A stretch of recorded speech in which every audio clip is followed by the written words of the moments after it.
Hey there, Bruce, and welcome back to Misericorde Volume 1. Let's just carry on from where we left off, because we're just learning our job now.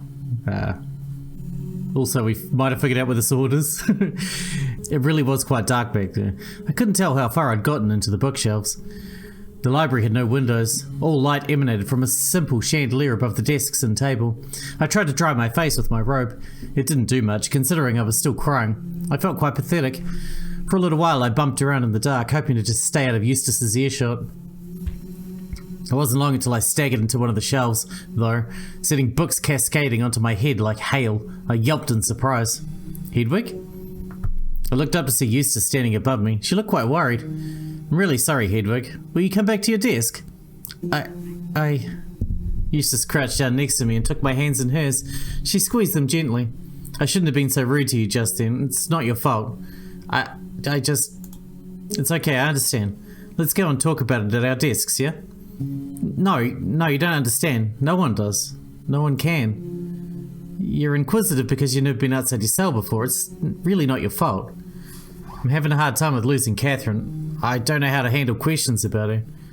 It's not just that. What else is here?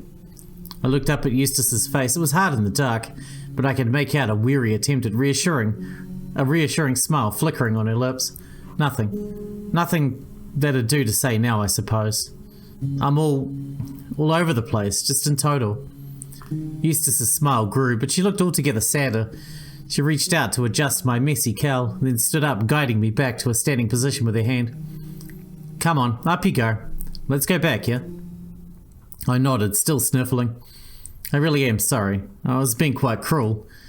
It's alright, don't keep apologizing. You sound just like me. I laughed feebly at my own joke. I just want to show that there weren't any hard feelings, even if it was far too early to really know that. Eustace patted me on the shoulder and sat me down in my chair, then adjusted some of the wobbly books back into a slightly less precarious position. That sword killed her, you know. That's why I was a bit tetchy. Yes, the superior told me as much. I was just curious because... why was the sword left out there? In the cloister, I mean. It seems so dangerous to leave that sort of thing around, especially when it's just been used to... I can see why you'd find it strange, but I think there's a good object lesson for you to hear. You're not wrong that it's a little odd to leave a sword lying around, but that's because you're an outsider. Listen. Eustace's voice had returned to its usual monotone register once we'd gotten back to our desks. She'd reached out sharply to tilt my chin up, with that shred of tenderness that she'd used amidst the bookshelves. Inside and outside aren't value judgments. We're all outsiders to someone. I dare say we both feel out of place in Persia. I see. You're saying I don't know the customs? Something like that. It might be something even harder to define than customs. History, perhaps. I didn't expect to feel this alone. We're all Catholic, after all. I think one of the first things you pick up on is how little that matters. I think I'm already there. Halfway, at least. I'm sure you have a very specific idea of what life was like for us when you were in your cell that was being challenged by reality. Yes, that's a good way to put it. Yet you're completely correct. Everyone here is Catholic. We're all oblates. And yet, after only a full day, I've heard cursing, filthy jokes, and downright meanness from the mouths of my sisters. I flushed a little. Not to drag our fight out. I do accept your apology. It's alright. You're not wrong, but that also doesn't make anyone here less Catholic. Well, it certainly seems like not many people are holding to the letter. That doesn't matter. Doesn't it? No, I don't think it does. The church encompasses the world so wholly, it's very hard not to be a part of it to some degree. I'm not sure I understand. Do you like money? Truth told, I've never held any money. Bad example then, perhaps. No, try to explain. You at least understand the concept of money, right? Of course. Do you think money is fair? I think money certainly creates an opportunity for unfairness, so in that sense I think it's quite a bad thing. Wow, okay. That's further than I was expecting you to go, actually. That certainly happens a lot in the Bible. In fact, Eustace held up her hands and chuckled softly. No need to quote I don't know. I understand how you got there. I was going to quote Matthew, actually. 1924? No, 624. Actually, that's a great way to illustrate my point.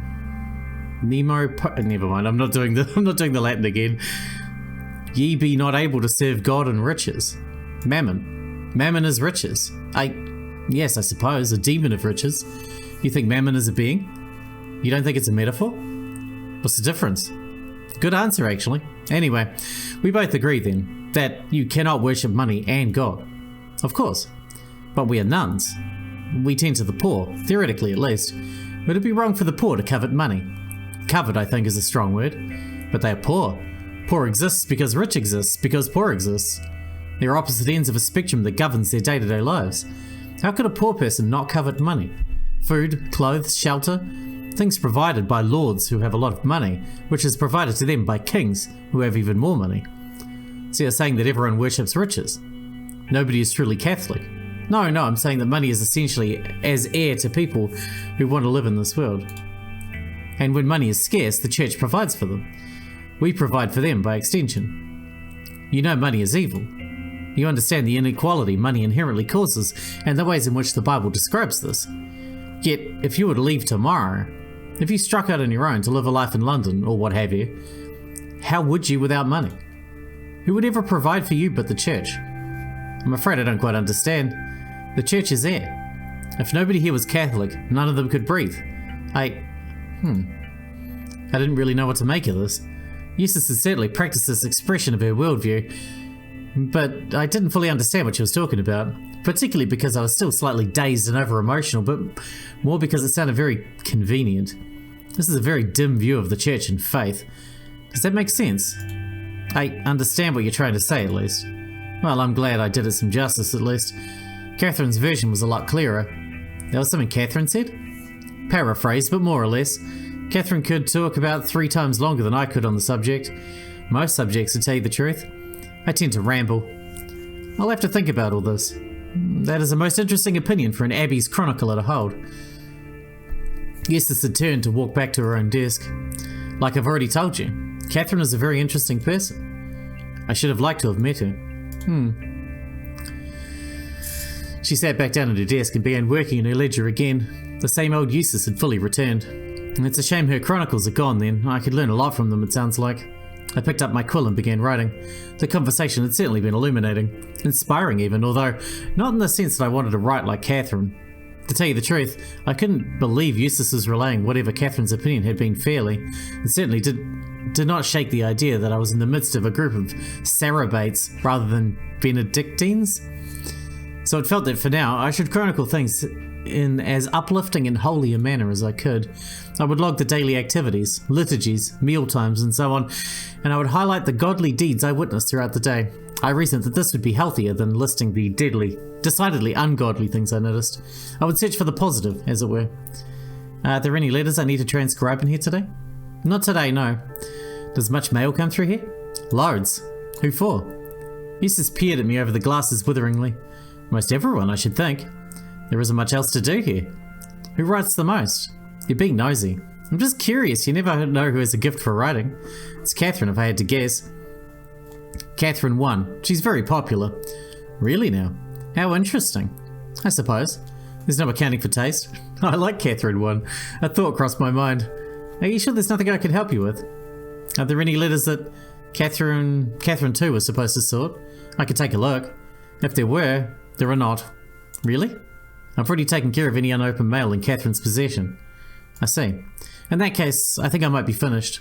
Eustace rose from her chair and walked over to mine. She leaned over my shoulder, holding her spectacles against the bridge of her nose. She read aloud, 10th November of the year of our Lord, 1482. The hours were observed in morning and evening liturgies. Luncheon was held in the rectory, as was supper. We actually had breakfast as well, but I suppose you weren't there for that. Breakfast before liturgy? Sometimes. Vacant position of dearly beloved chronicler fulfilled. Rest in peace. That's nice. By myself. That kindness was visited upon me by Sister Moira. What was that? Well, she prayed with me in the bathhouse when I was feeling lost. Well, if that mattered to you. Is that all you're writing? For now, I think. I'll probably go a little longer as I find my footing. Fair enough.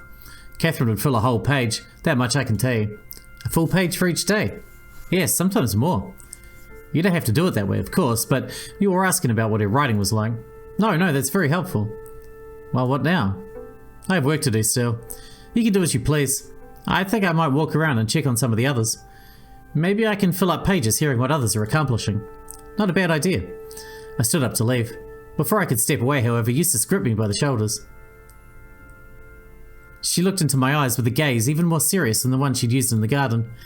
I need you to promise me something, Hedwig. Yes. Never go wandering around back there on your own. Can you do that for me? Back into the bookshelves. Not without me. I don't understand. She squeezed my shoulders even tighter. You can borrow anything you want from the library, of course, but I can't have you going back there without my assistance. Or better yet, just ask me to get what you need for you. My organization system is precarious. Does that make sense? Not really. Some books here are very, very important and very, very valuable. I'm sworn to protect them, and my organization system is, well, precarious.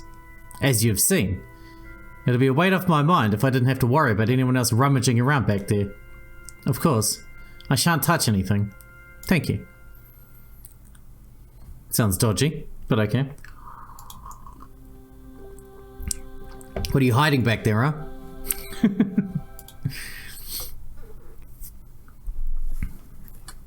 Let me assure you, as the door closed behind me, I felt a flare of embarrassment.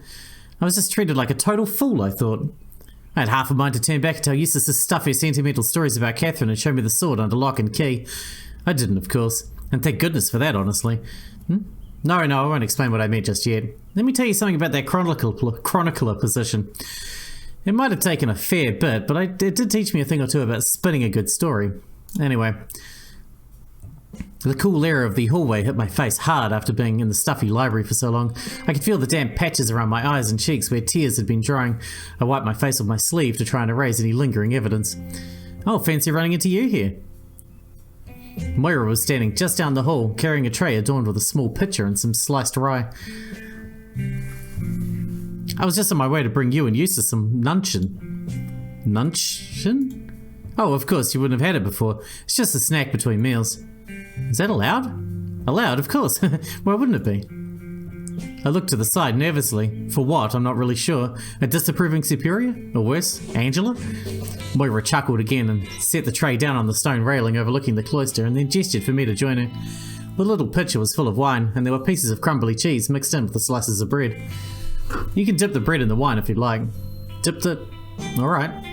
I picked up a piece of bread and dunked it into the pitcher. The wine turned it quite an odd colour and reminded me a bit of bile on flagstone, but I resisted lingering on it too long and popped it in my mouth. That's quite nice, actually. It's called sops. Everyone here loves it. More or less. And the cheese? Goat cheese. From one of the ones Darcy takes care of. I tried a piece. It was also delicious. This might be a silly question, all this food. Is it different from what I was served? I took all my meals in my cell, but I don't remember any of it tasting quite this, well, good. Well, we do a lot of cooking with ingredients from the stores and the pantry, and we have to make things last. Maybe you just got unlucky most of the time. Things don't always taste as fresh. Or maybe, well, Oh, nothing. I was just thinking maybe it tastes much better because you're not in your cell anymore. I don't understand. Moira took a piece of cheese and chewed it thoughtfully. A new lease on life and all that? Nothing tastes better than freedom? My first instinct was to chide Moira for this comment, but I resisted. Instead, I chose to act the part and say something I imagined someone who belonged to this group of women might say. I would have imagined Catherine disagrees that we're free up here. And I suppose by that logic, eating outside the monastery would taste even better. I was actually going to say that a king's food must taste impossibly good. I was on my way to that conclusion as well, although I think we might have been approaching it from different angles. But I like the way you think. We should plan a picnic sometime. You and me. We should propose it to the superior. That's a lovely idea. Moira clasped my hands in hers and beamed. Oh, what fun it is to have someone new here. She let me go and lifted up the tray again. I must be getting to the rest of this to Eustace. Where are you off to next, Busy Bee? I am not sure, actually. I felt like I should sort of make the rounds, so to speak. Get to know what everyone does around here. Grand. Darcy and Charity are busy in the kitchens right now, I think, but I'm sure they wouldn't mind you poking your head in. I'm sure someone's in the cellars around now if you want to learn about the wine. Oh, so many options. Go forth and explore, I say. Explore I shall. I smiled and bowed my head and then excused myself to head downstairs. I selfishly opted against bothering the cooks while they were busy with something I'd be eating later and instead headed toward the stairs. I made my way down to the cloister and through the downstairs hall. I decided that I might poke my head into the undercroft. But what if Flora's down there? She'll be mean to us again. Well, look who it is. Hello, Hedwig. Hello. Done with chronicling already? Yes, actually, well, there wasn't much to write about yesterday, really. Wasn't there? Did you make sure to immortalize your grand prank? No. Really, no, I'm surprised. I would have thought that was the whole point. Yes, how else would anyone know that it happened? Well, I mostly wrote about the important things. The services, the meals, and so on. Those are the important things. Huh. Give yourself a little credit, Hedwig. I'll add it in tomorrow, perhaps. You should. Otherwise, we'll all forget about it eventually. Or pretend we forgot about it. That's right. In war, one must keep score. Or so Adela keeps telling me. War? Relax, we're definitely not planning a counterattack to your door prank. Yes, we've just been discussing faith and whatnot. The Nicene Creed and its many subtleties. Oh, how interesting. Which ones? Which subtleties? Philoque? That's... I suppose I wouldn't count that as a subtlety, but that would be my contribution. Why not? Ow! I couldn't agree more, Hedwig. I have a habit of understanding things for effect, you understand. Naturally. The pair smiled at me, and I could sense they were politely ushering me onward so they can continue whatever conversation they'd actually been having. Planning to retaliate.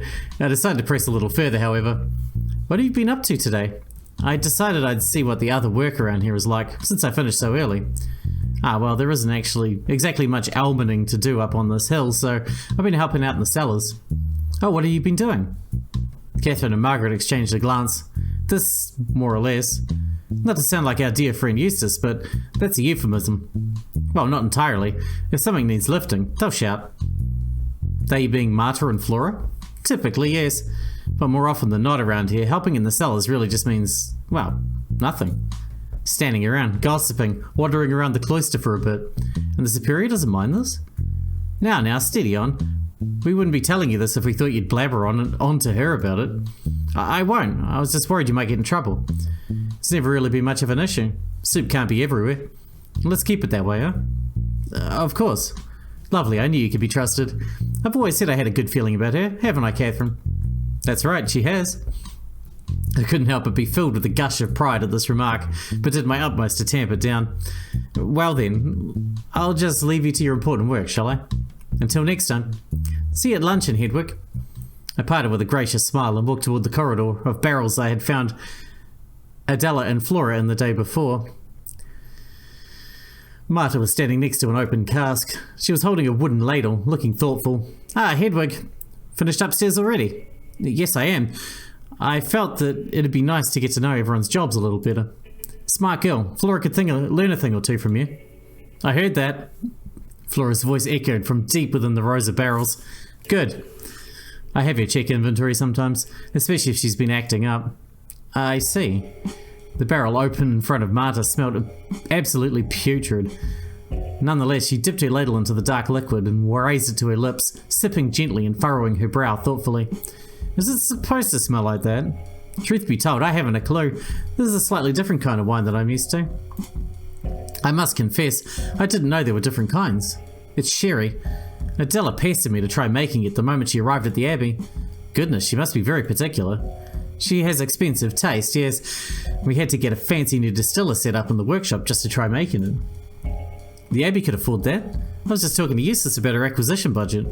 I try not to think about money most of the time, to tell you the truth, but I've heard the Superior has access to more than you'd expect. I suppose I wouldn't really know what to expect. Isn't that wrong, though? If it's true, it would certainly mean the Abbey is stuck in a uniquely unfortunate position of having a lot of charity to give and no one to give it to. I'd urge you to quell any Cistercian tendencies. I'm not sure the church could withstand another order fracturing. Marta took another whiff of the unfinished wine in her spoon. She wrinkled her nose and emptied the spoon back into the barrel. Anyhow, there's little use in speculating on speculations. We have a distiller, and all I need to worry about is making sure my sherry isn't a disaster. Would you be a dear and find Adela? I need her to tell me if I'm on the right track with this. Of course. Where would she be at this time of day? She does this and that, so I haven't a clue to tell you the truth. I'm just too old to be given the runaround. I understand. I'll find her. I bowed my head and left the way I'd come. I keep running into new words I'd never seen before. Religion-based, I presume. It turned out I didn't have to go very far. After jogging back up the stairs to the cloister, I decided to check the gardens, where I found Adela and Darcy tending to a row of vegetables. Hedwig, hello. Hiya. Hello. Marta actually asked me to find you, Adela. Is she meddling with the sherry again? She's going to ruin it, I swear. Oh, be careful. Latin. Sherry is very important and delicate. For sherry, I will swear. Fair enough. Goodbye, my friends. I'll speak to you once again. Once I've walloped some sense into Sister Marta. With words, Hedwig, do not worry. The old word wallop. That's correct. I would never hit anyone. Although over sherry...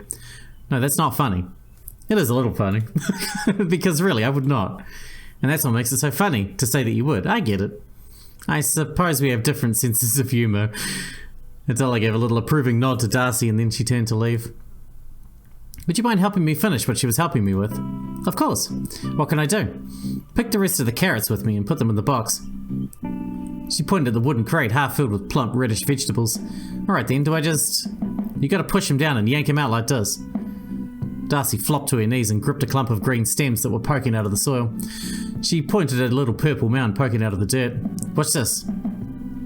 She pressed the carrot into the earth and then pulled it out of the ground with remarkable ease, then tossed it several yards into the crate.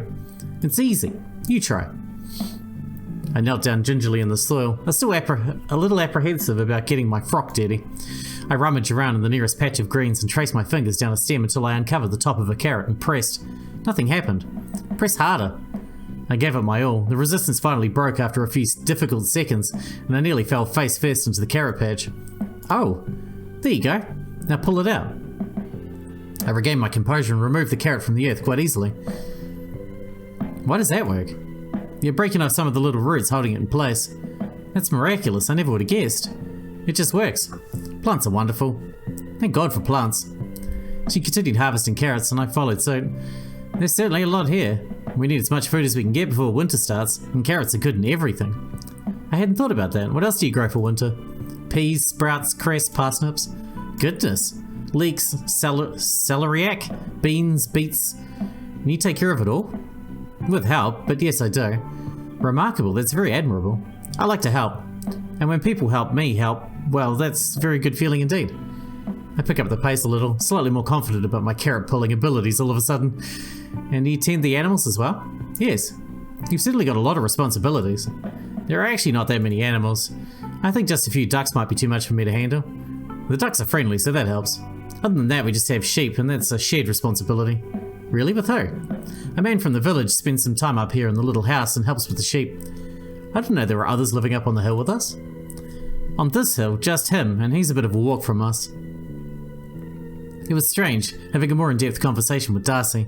Her odd manner of speaking, I must confess, had belied the thoughtfulness with which she listened and responded. Her words came thick and slow like treacle, and sometimes it felt like any emotions they carried were delayed. Nonetheless, it was clear that she was lucid and intelligent. Just as much, if not more so, than anyone else I'd spent time with so far at the convent. So I picked my next questions carefully. It was a rare privilege to see you in the process of having a vision yesterday.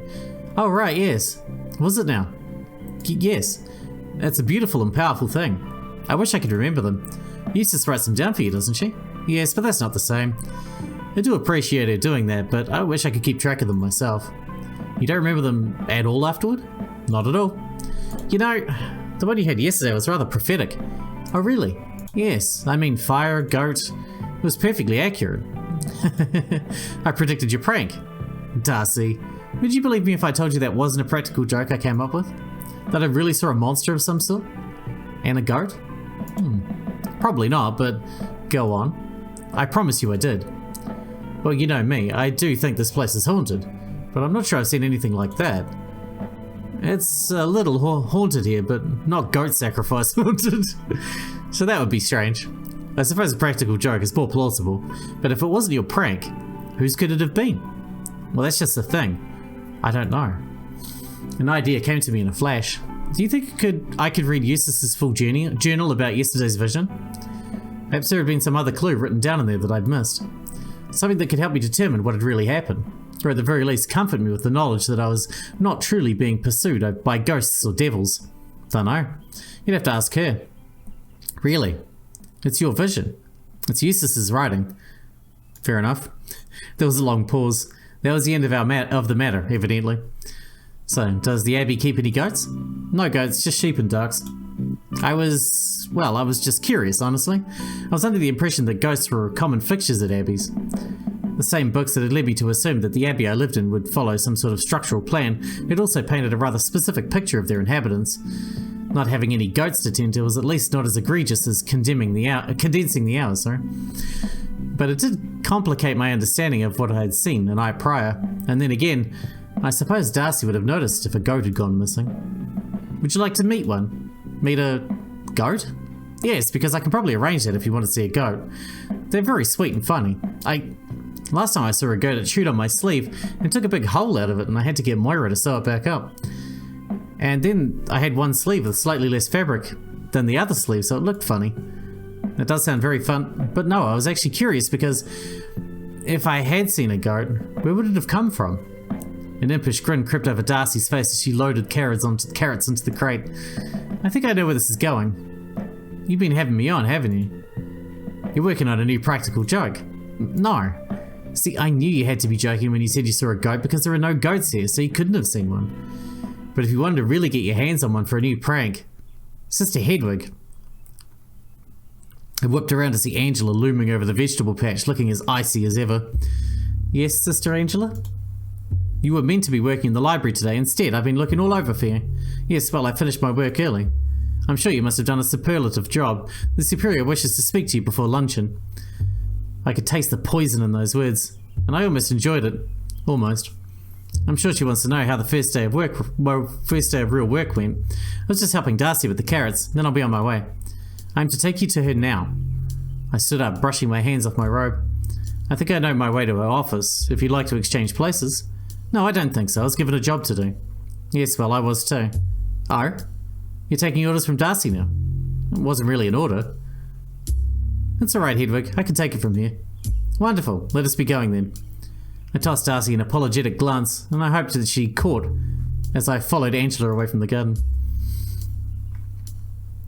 We walked in silence to the Superior's office.